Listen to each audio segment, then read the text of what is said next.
Hey everyone, welcome back to the Broadcast. This is episode 22 coming at you live. If you haven't had a chance yet, please like and subscribe. If you feel like sharing my video, if you like the content, would very much appreciate it. Definitely helps me out every time.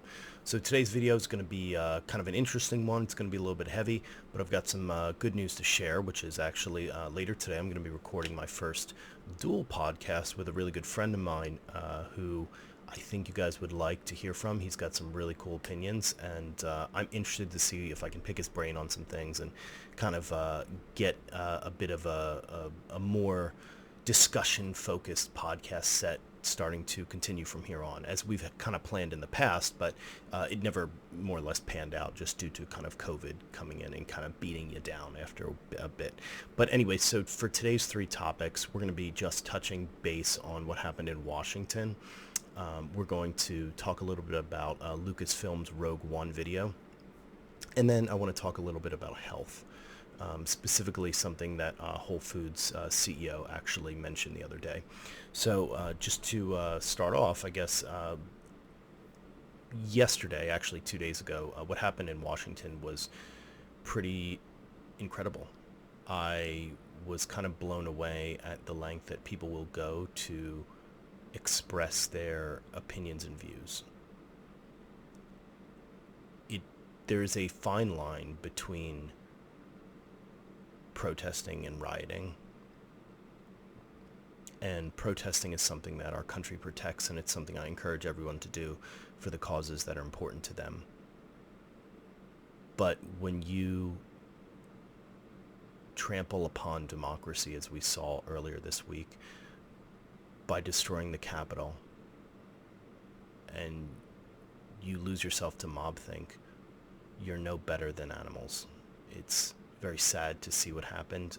I do not condone what happened, and I truly hope that we can come to find some place of healing and closure and repair this wound that we have between both sides of the country. We cannot stand as a country if we are so divided like this. We cannot stand if people are so angry and agitated that they're going to try to tear down democracy as we know it. It is something that must be addressed, and it's something that we all have to work on.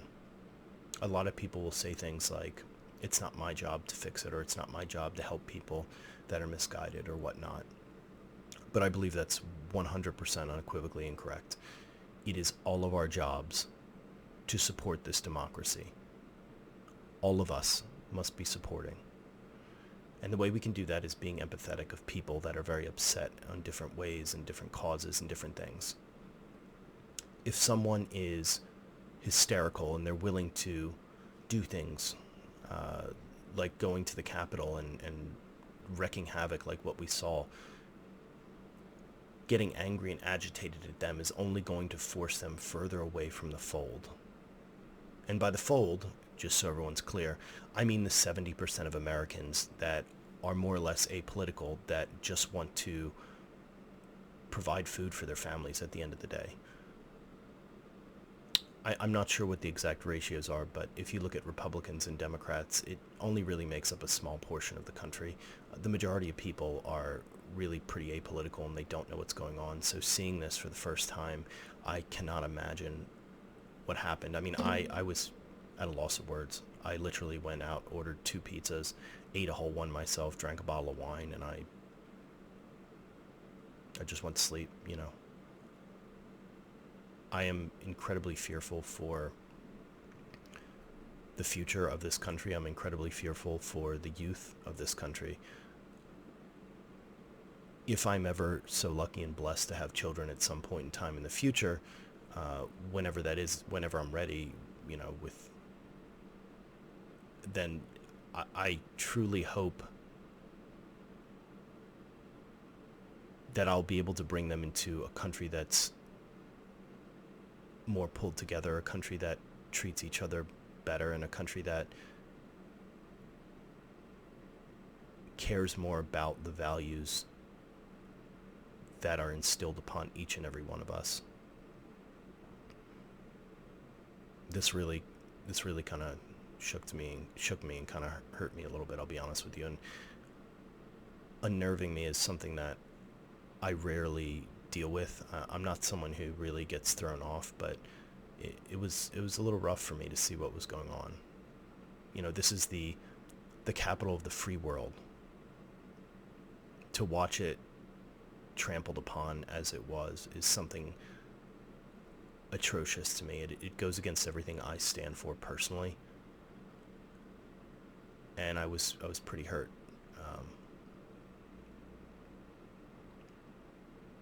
I truly hope we can find a way to heal, because I don't know what happens next. I don't know what the next steps are for this country.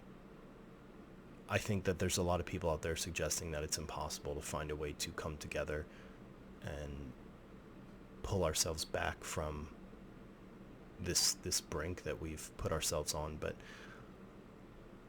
I truly believe that there's still hope. I think that, again, it starts each and every day with each and every one of us. Independent of what's going on, the best way to deal with this is to try and do your best to make a difference. We have to stop fighting with each other. We have to stop agitating and inciting political violence. Politics is not what this country is about. It's about the values that are instilled between us as a nation. It's about caring for each other. It's about making things right. It's about giving everyone a voice. It's about standing up for those that are weaker than us. It's not about figureheads that are talking on TV, that don't serve anyone, that don't really help people. That's not what it's about.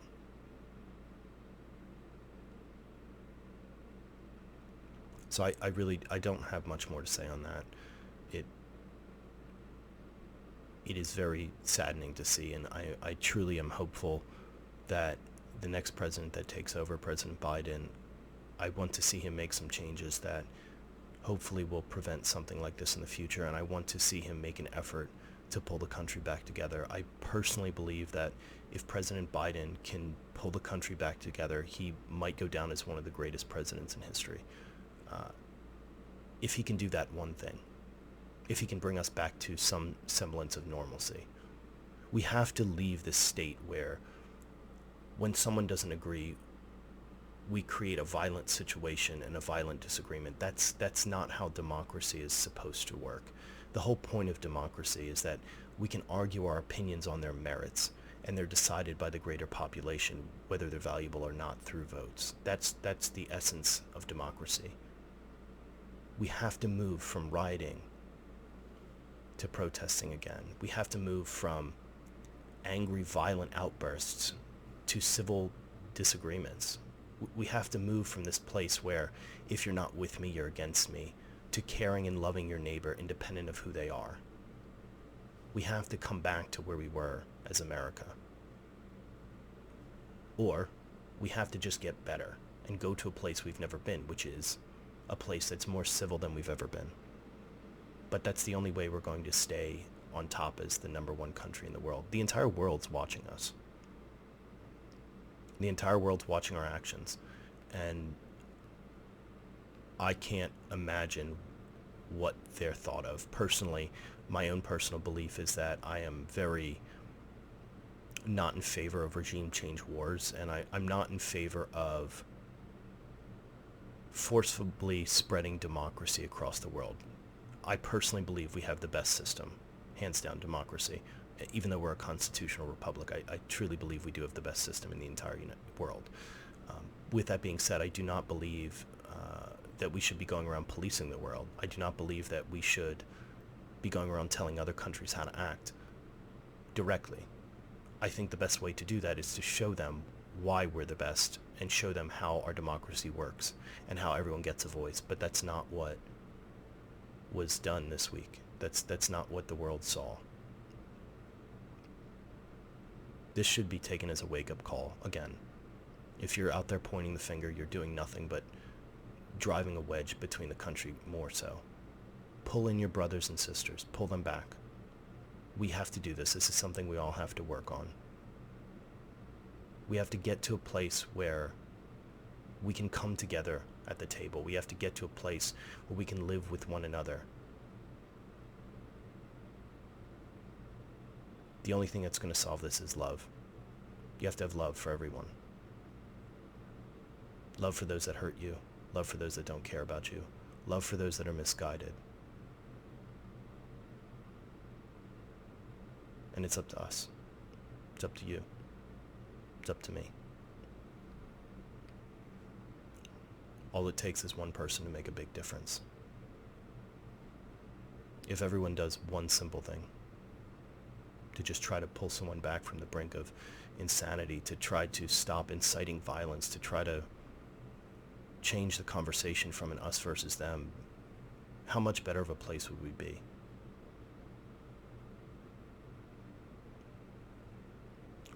Those are my thoughts on it.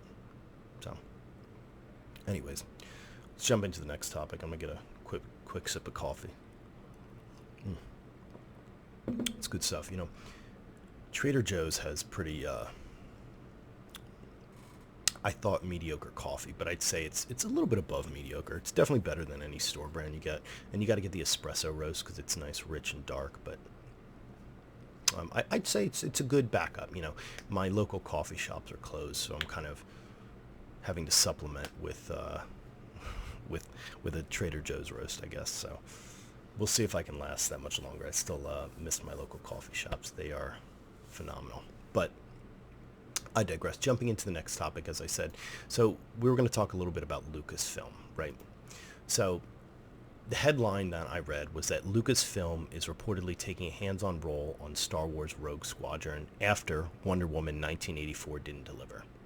And this was reported by WeGotThisCovered.com, which is kind of like a movie site. It's a little bit speculative, and it's a little bit, what's the word I'm looking for? You know, there's probably, I think it reports on stuff that definitely has kernels of truth in it, but it's not always 100% accurate. But I wouldn't see this as being inaccurate. I think this is probably something that's very true. And if everyone doesn't know, so Lucasfilm is currently owned by Disney, but prior to that, they were their own independent company. And what they do is they've made all the Star Wars movies. And if you haven't realized it yet, I'm a huge Star Wars fan. That's the Millennium Falcon right there before it lost the nose piece. Actually, no, I took the nose piece out, but it is the Millennium Falcon right there. Huge Star Wars nerd, and on my bed I actually have like a Christmas gift I got, which is like a throw pillow that someone hand crocheted, like the Mandalorian. So I've got like little Star Wars knickknacks everywhere. It's like I'm just a huge nerd when it comes to Star Wars. But essentially, Lucasfilm is the studio that's created all the Star Wars movies, right? And so when Disney bought them, Disney started taking a more hands-on role into Lucasfilm, which I personally believe was a huge mistake. And they hired Kathleen Kennedy to kind of direct after George Lucas took a step back. And personally, I think Kathleen Kennedy has been a very negative influence on the entire Star Wars franchise. I don't know that she's done much, if anything, right at all. I do like the way that some of the movies have gone, but overall, I think that from the past movies to the present, since Kathleen Kennedy took over a lead role in directing Lucasfilm's Star Wars movies, it just kind of fell on the wayside and has just been kind of a huge letdown for me. But in any event, to kind of reiterate and go back to the topic specifically, so if everyone's relatively familiar with Star Wars, so they have these like flying spaceships and stuff, and this movie that they're being created is based on a video game that came out a long time ago, which was called Rogue One.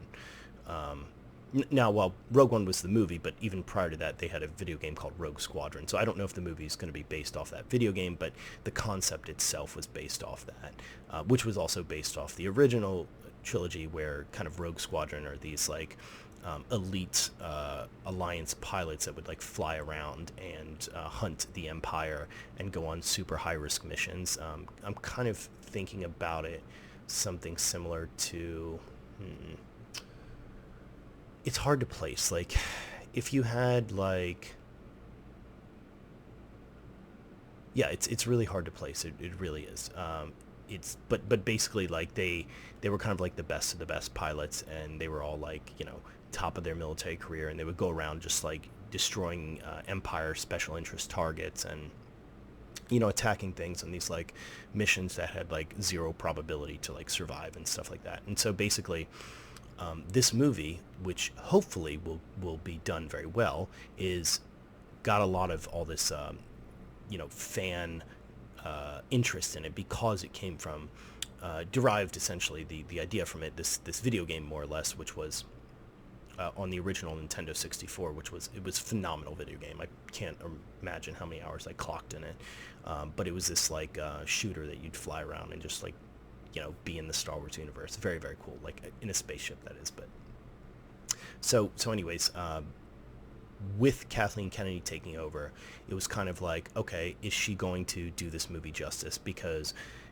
independent of how you think, the last two major Star Wars films, The Last Jedi and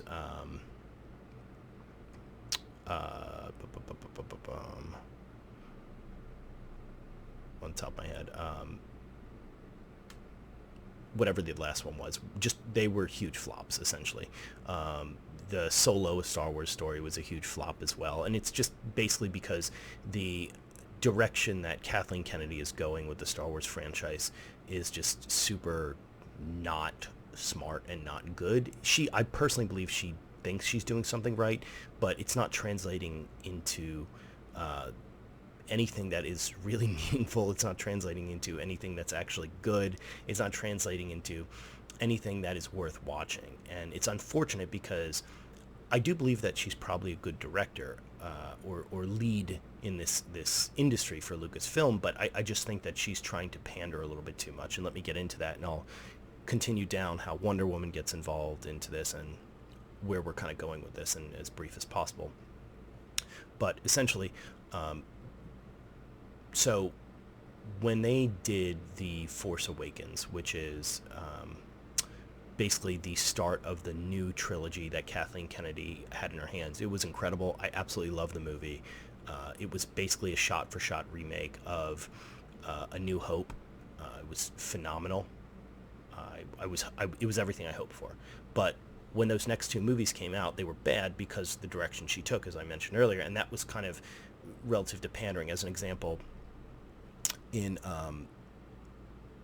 the movie that preceded The Force Awakens, basically they had all these characters that it didn't really make sense why they were there. Their motivations were kind of skewed. There was like 45 minutes of just filler added where there's characters on another planet for no reason, and it was completely unnecessary. The characters didn't even remain the same in terms of their thought and deeds. Random stuff happened, and I could get into like an entire discussion on this for hours, and perhaps I will at some point in time. And we'll actually jot that down as a topic for the future.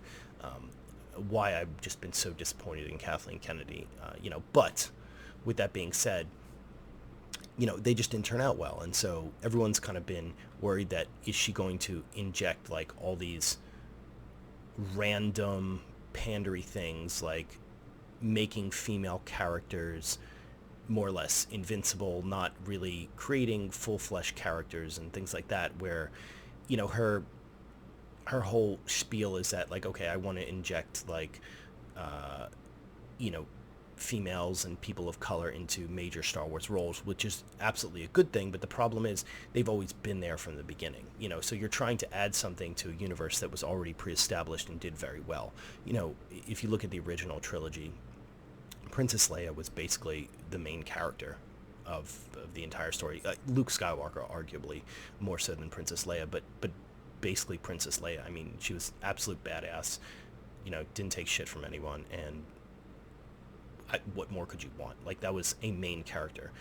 They had people like Lando, who was a side character, who was a person of color, and they could do more, but as an example, we've already seen that while she's pandering, she's failed to actually do anything valuable for people of color, because they added John Boyega as a main character, and he came out and basically tore apart the directing and story of Star Wars, basically saying, hey, they had stories written for the white characters, but they didn't even know what the hell to do with me.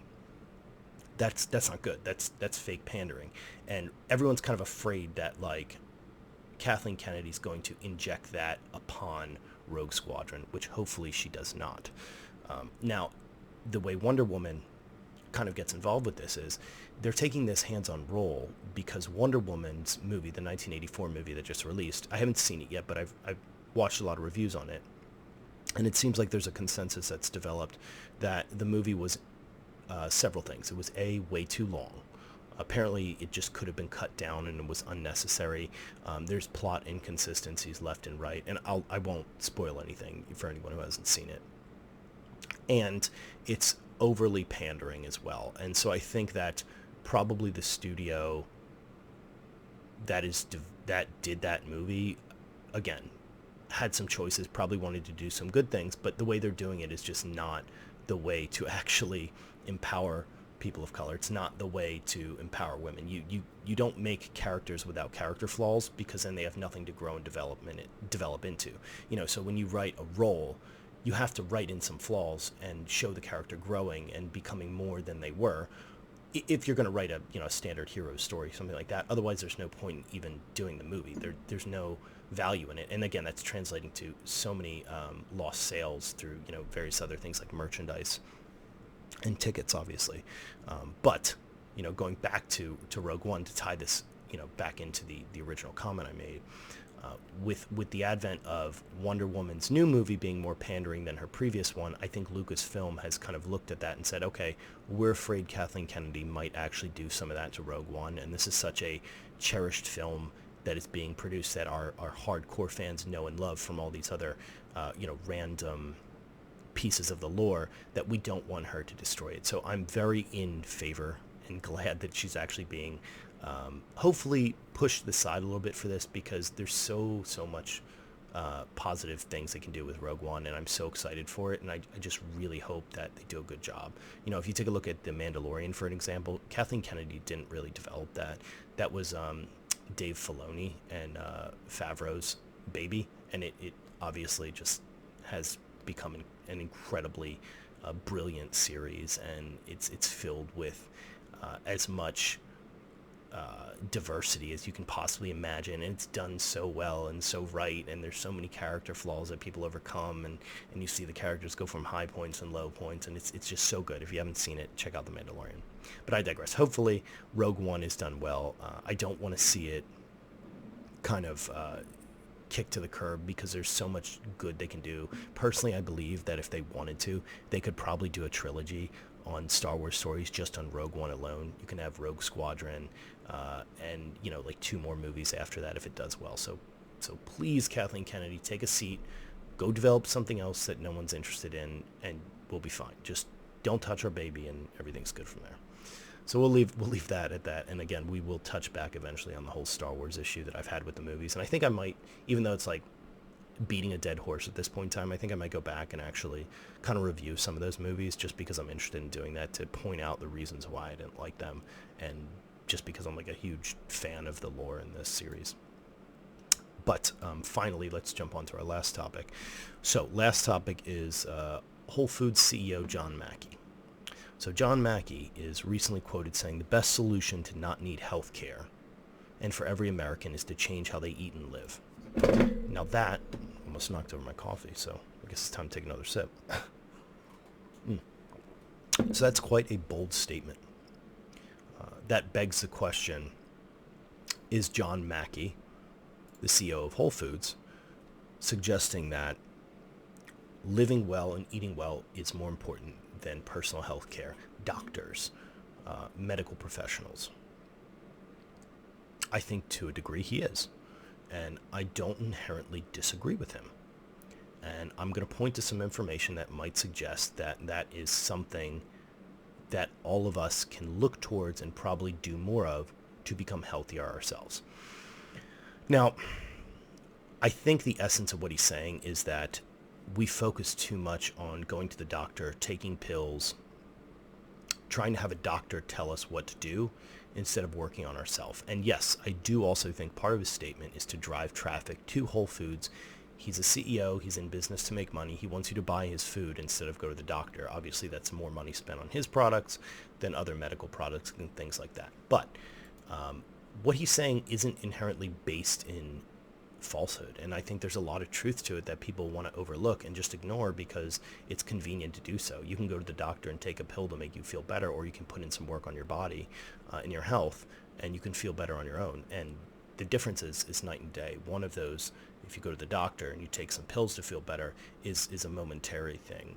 You don't have that lasting change that comes with actually improving yourself. And the other one is more of a lifestyle that allows you to just feel better in general 24/7. So I personally think there's a lot of evidence to suggest that what he's saying is probably true. I think if we spent more time on physical activity and just eating healthier, primarily eating healthier than anything else, I think that we would all be feeling a lot better, doing a lot better, probably getting a lot less sick than if we hadn't eaten all those crappy foods and things like that. But if you actually look at the number of deaths in the United States and the leading causes of death, here's the top 10. Heart disease, cancer, COVID-19, stroke, chronic lower respiratory disease, Alzheimer's, diabetes, pneumonia/influenza, and septicemia. I don't know what septicemia is, but it is 9 out of 10, and it is astronomically low as compared to the other ones, more or less. But the highest ones, and that was a descending list. So the highest disease that's causing everyone is heart disease. That's killing everyone is heart disease in the United States, followed by cancer. Now, the interesting thing with heart disease is that what doctors will say is that it's totally preventable.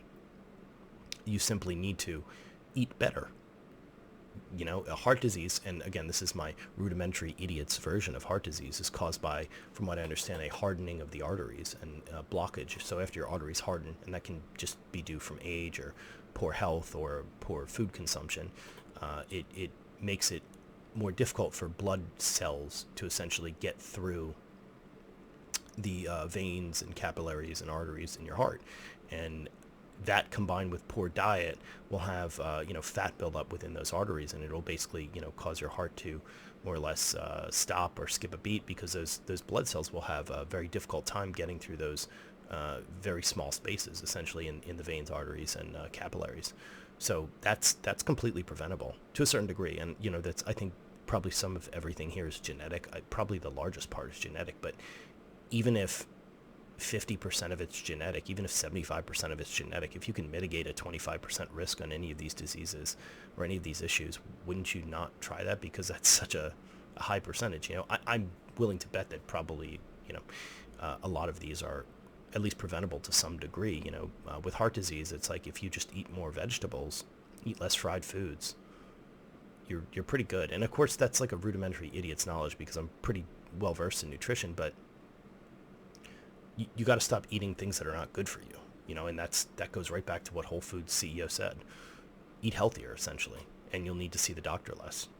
Okay, going down the list, cancer. Cancer has definitely been linked to poor diet to some degree. A lot of it is genetic. In fact, I believe cancer is one of those where probably most of it's genetic, and from what I understand, from what I've read, again, not a medical professional, but I believe that we're all going to get cancer and die of cancer at some point. So even if we did find a cure to death, we would all just die of cancer, because cancer is essentially a mutation within our own cells coding that just tells them to multiply and continue from there. And so that's something that we can't prevent. But what we have been able to test and find is that certain foods which contain sugar, certain foods that are higher in carbohydrates, can actually encourage the growth of cancer. And that's been proven in mice. And what they found is, if you are on a cancerous diet, and again, and again, that I'm not a doctor or any professional like that, but the things you eat that are high in saturated fats, trans fats, those are the things that, and carbohydrates specifically, can really exacerbate cancers and things like that. And also, eating carcinogenous foods and being around carcinogenous environments, getting outside, getting a little bit of fresh air. I'm sure that helps everyone.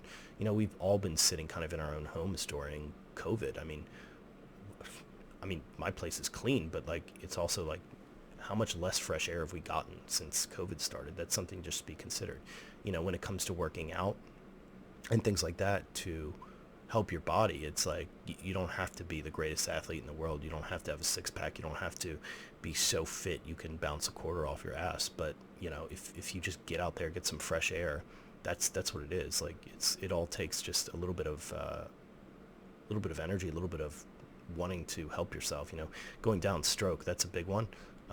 That is from what I understand, very, very debilitating. I think most people die. I think it's even worse than a heart attack, because that's like, affects your brain. But again, I don't know much about strokes, but I understand that the cause could be similar to heart disease, in that, clogging of the arteries and all that. Instead of your heart failing, it's your brain, not getting enough oxygen, because there's something that gets blocked up there, and your brain can't get enough blood. Chronic lower respiratory disease, I'm not sure about that. Probably having to do with something in the lungs, but if you are someone who's more athletic or who gets outside, building up that lung capacity, that's probably going to fight against it to a certain degree. I don't know.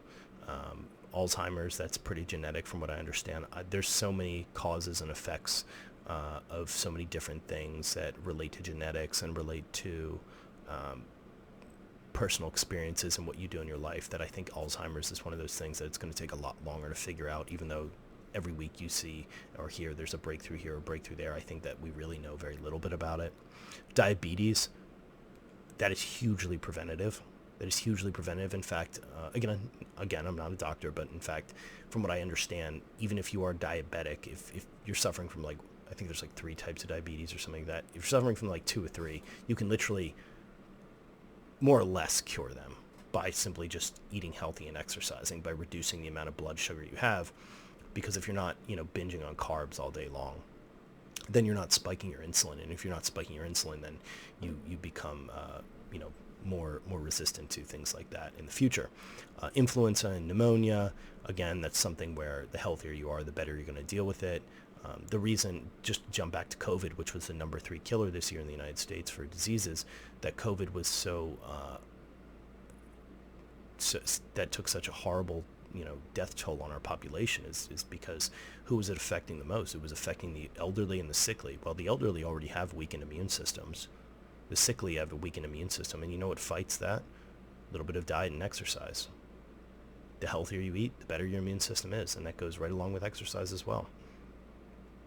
Septicemia, again, I have no idea what the hell that is, nor do I care, because it's something I will not probably spend time looking up, but I digress. The point is, all of these things, to jump back to what the Whole Foods CEO said, are relatively preventable. And again, by relatively, maybe it's 1% preventable, maybe it's up to 50% preventable, maybe it's like 70% preventable for some of these. I don't know, but I do know that everything does have some effect on the way you live your life and then in your genetics. And I think that if you're predispositioned to get something, you'll probably get it.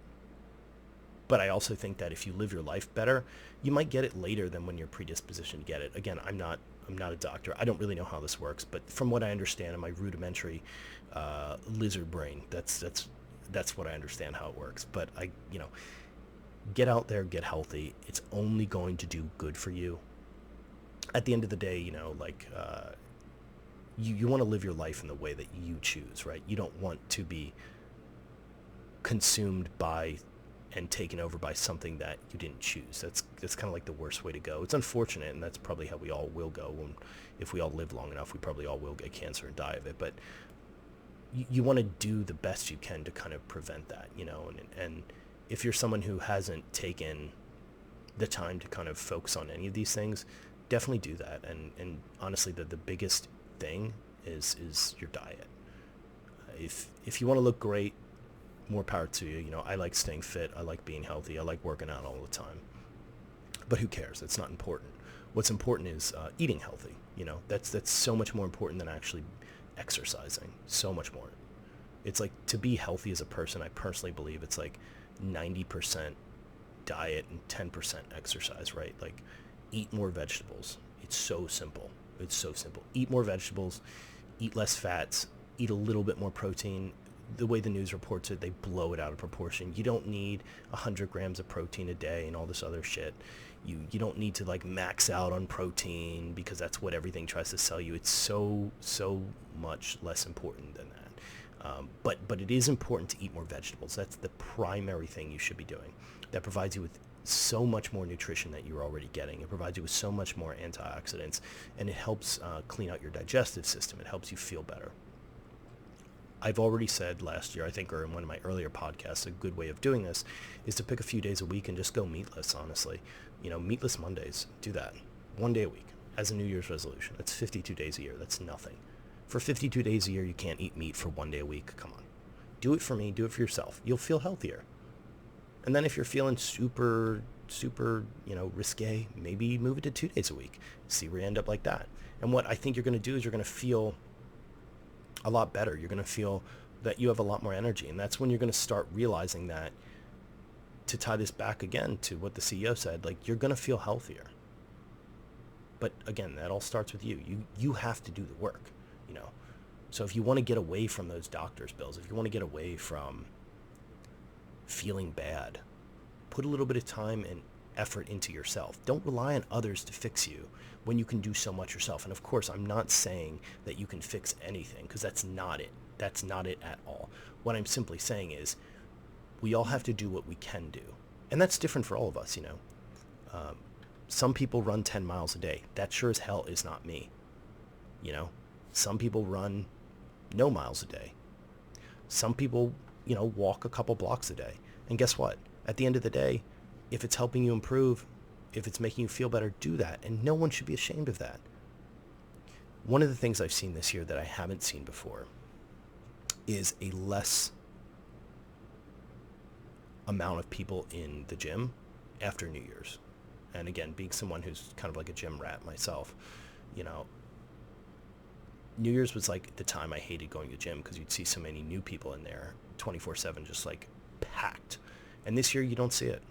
And that's very sad to me, because that means that people are not getting healthier. That means that they're not willing to put in the work. They're either afraid of COVID, or they're just sitting on their butt and just hoping that someone's going to do it for them. And it's sad, because no one is. Doctors can only help you to a certain point, and then the rest is work that you have to do on your own. So hopefully we can do that, and we'll leave it there. If you get a chance, feel free to like, subscribe, take a step back and just wait on my next episode.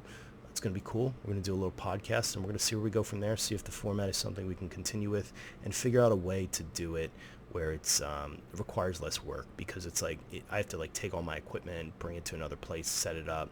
Again, we had already recorded one, which was a brilliant podcast, and I'm so sad we missed it, but the studio we had, the place that we were kind of like doing it in, the sound was so bad, so the audio is it's utter garbage, and I'm like so upset that I missed it. But again, we're going to take this new year, we're going to start doing these podcasts with other people, and starting to hear their opinions, their thoughts and their feelings on things like this. So we'll take it from there, and I will catch you guys tomorrow, because again, hopefully I'll have enough time to upload the episode that I record tonight.